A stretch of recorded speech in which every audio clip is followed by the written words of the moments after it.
Hello, I'm Steve Evans, co-founder and director at Account Tests, and this is a short video to assist you in interpreting our Admin and Bookkeeper General Reasoning Test Suite report.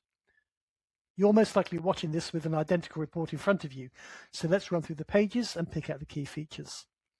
So I'm first of all just going to slide straight on down to page 2, where there's an introduction to this test, what it measures, and the roles this test should be used for. General reasoning tests are designed to measure people's capacity to perform everyday office arithmetic, check details, carry out repetitive office tasks conscientiously and consistently, grasp new concepts outside of their previous experience, and determine whether they are likely to be worthwhile recipients of the time, money, and effort invested in their training and development.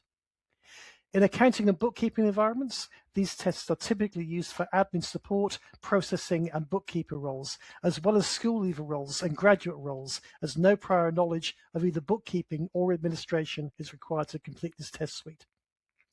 So I'm now just going to slide on down to page 3.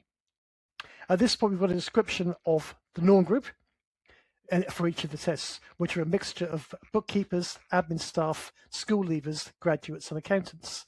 I want you to think of the norm groups as the national pool of applicants for admin and bookkeeper jobs. The question this test aims to answer is, how does your applicant stack up against the national applicant pool in terms of their core abilities to perform a job? So let's now move on down to page 4. And at this stage, we get to the real crunch stuff of how your candidate is actually performed. So for each test, the right to left columns specify the number of questions in each test, the number of questions your candidate attempted, and the number they answered correctly. Then comes the comparative data. The percentile score ranks your candidate against the norm. In this report, if we put this candidate into a room with 99 other people from that norm group, we would expect them to outperform 49 of them in the checking test, 64 of them in the abstract reasoning test, and 52 of them in the numerical reasoning test. Presented graphically to the right, those translate into scores in the average range in all 3 tests. Let's just focus on this checking test for a moment. Just to note, this is the test where high scores are the average.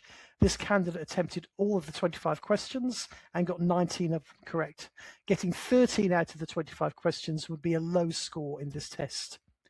This is because in a norm group of bookkeepers, administrators, and accountants, quickly and accurately checking details, spotting errors, and matching records consistently and conscientiously is an absolute must. Now, among just about all of our clients, this candidate will be viewed as a candidate worth progressing on to the final stage of any selection process. They are likely to perform at least as well as most people in the core abilities associated with success in admin, bookkeeping, support, and processing roles. Now, we just slide on down to the foot of this page.